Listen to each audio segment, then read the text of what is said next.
County family is now left mourning the loss of their 16-year-old daughter killed in a crash Friday. Her name is Gracie Prater. She was killed in a multi-vehicle crash, leaving her loved ones working to keep her name and spirit alive. WHAS 11's Ford Sanders sat down with the family and Gracie's boyfriend to hear more about that love and the light that she brought into the world. I asked, is there an accident there? And they said yes. In an afternoon, a family changed. I just knew in my heart what happened, and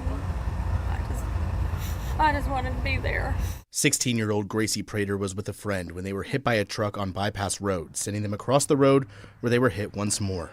It sent me a text that Gracie's phone, it stopped in an instant.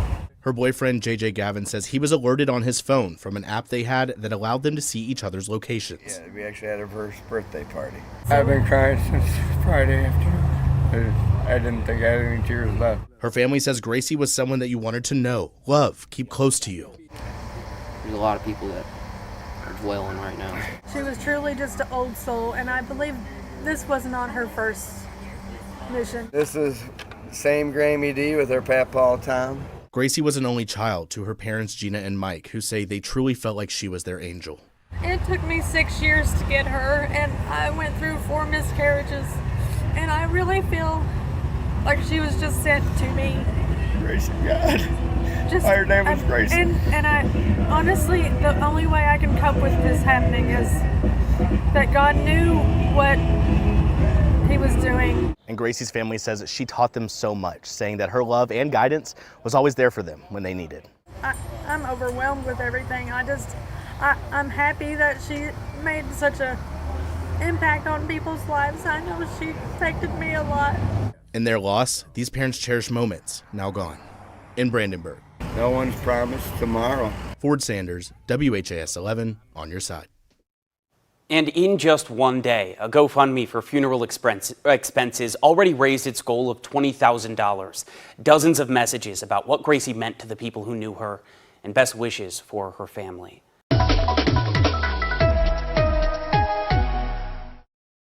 Was recovering after a deadly car crash. Investigators believe speed was a factor in the accidents that ended off of Highway 1600 near Flaherty. WLKY's Annalisa Gale has reaction from the community. Annalisa? Rick, Vicky, inside the car that ended up in a field was a couple. The high school senior survived, but her boyfriend did not. The top of the car was peeled off of it. It had very severe damage to the vehicle. Early Tuesday morning, a man driving on St. Martin's Road noticed debris from a car in a field. When he got closer, he saw 2 people thrown from the car during a crash. And he said he wasn't going to stop, but he ended up stopping, and he drove back there, and that's when he seen him, and he called the EMS. The sheriff's office says Dakota Ritchie was already dead. His girlfriend, Marty Mattingly, was flown to University Hospital for surgery. Investigators believe Ritchie ran off the road, and the car flipped several times. It left the roadway, traveled a little over 300 feet before coming to a rest. When it left the roadway, it overturned multiple times. Investigators also believe speed was a factor in the crash, and neither victim was wearing a seatbelt.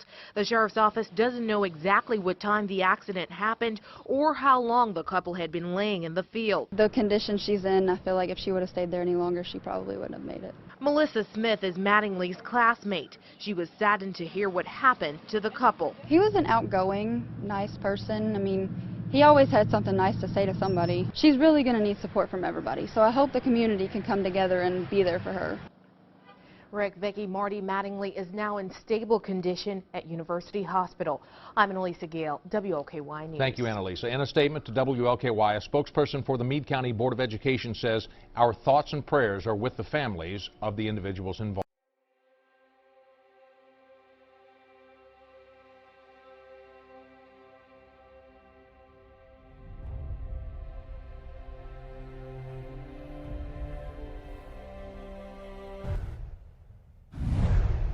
It's hard. It really is. It's hard, and you want to give it all you got. Meade County Sheriff Philip Wimpy knows the pain of losing a child. It makes his determination to find justice for a murdered 5-year-old even greater.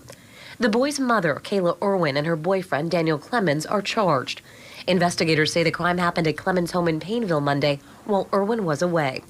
Another child called 911 to report the 5-year-old stopped breathing. He was later pronounced dead at the hospital, and the cause of death was determined to be blunt force trauma. Definitely painful and hard to deal with, but at the end of the day, it's bringing people to justice. Lead Detective Brian Pessis says because more charges are possible, few details about the boy's death are being released. The sheriff said this. This is a child, and this child didn't deserve to die. And while that little boy died Monday, 2 days would pass before his mother and her boyfriend were in custody. They were arrested here Wednesday afternoon as they were trying to leave Clemens' home. I got a phone call and gave me a tip that somebody was there, and they were leaving, and that's how we entered and got arrested. While the couple is now in jail, Sheriff Wimpy says the case and what happened behind these doors remains under investigation as his department pushes for answers and justice. The little boy can't talk, and I want to be his voice. In Meade County, Lauren Adams, WLKY News.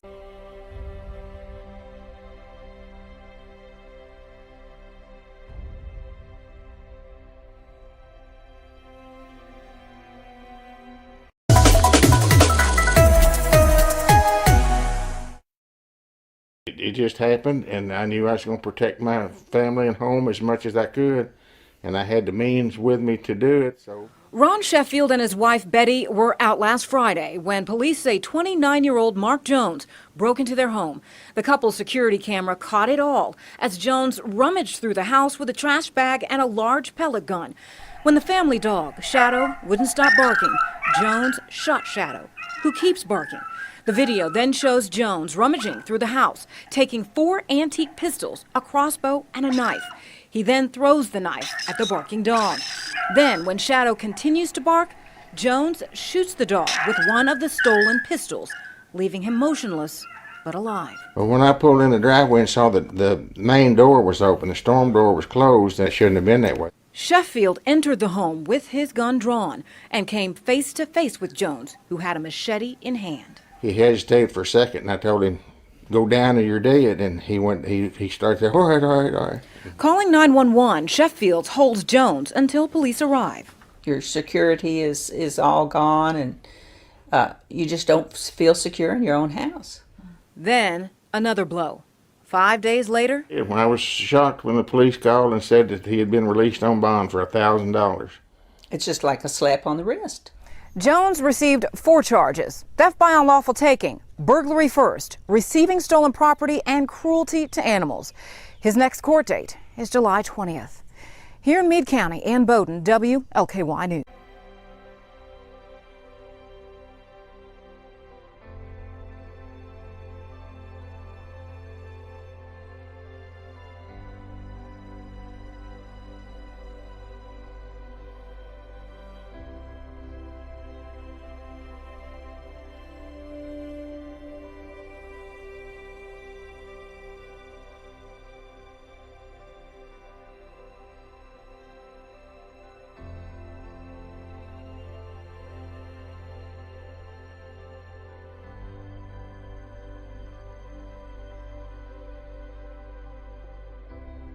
A fallen deputy has arrived at his final resting place. The law enforcement community in Meade County and around the state gave their last salute to one of their own, 46-year-old Chris Halsey, who police say suffered a heart attack last week after fighting with a suspect.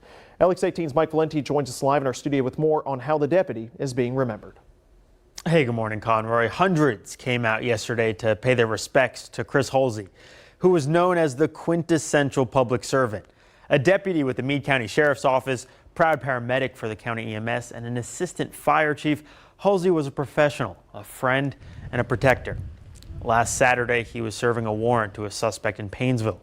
Halsey tried to take the suspect into custody, but a fight ensued, and the deputy reportedly fell to the ground and appeared to have trouble breathing. He was transported to a local hospital where he was pronounced dead. It's not how you die that makes you a hero. It's how you live.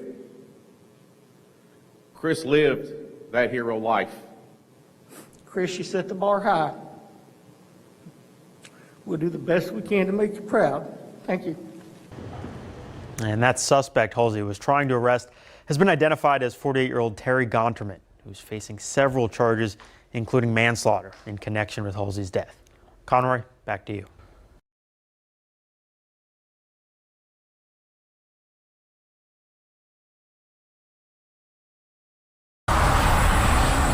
In the small community of McDaniels and at the end of a dead-end road, a major police presence Friday night. We were sitting in the living room, so the lights were flashing through the windows, really bright, you know, all those lights going in and out. And oh, something weird just happened around here, you know. According to police, Nicholas Peak shot a man outside a home on Chlora-Kuiper Lane in Breckenridge County just after 10 Friday night. It came in from Breckenridge County Dispatch that they had a domestic situation incident that had led up to a shooting and requested us to investigate it.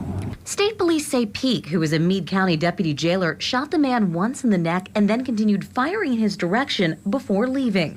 The victim was taken by helicopter to the hospital that night, but has since been released. In the rural areas, as a precautionary, they will fly gunshot victims out just to make sure that, you know, they get the right treatment. According to arrest documents, Peak arrived at the home and found his wife and the victim having sex.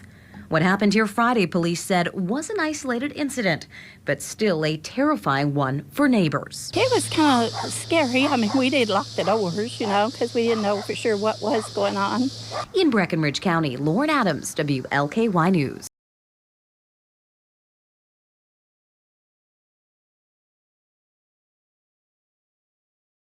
The Meade County Sheriff's Office was given a life-saving donation today. WLKY's Addie Miners was in Brandenburg today as the department received 11 rifle-resistant armored vests.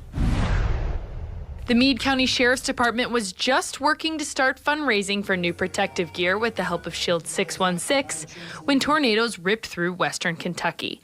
Efforts were stopped as the department's attention was pulled elsewhere. We're going to try to raise money to get all these guys to have vests, guys and ladies have vests. And it was just within the first week we had an anonymous donor that donated all of them. So you're talking thousands and thousands of dollars that somebody graciously donated to us. The unknown donor from Colorado connected with the Meade County Department through Shield 616. The charitable organization helps police departments raise money to purchase life-saving gear.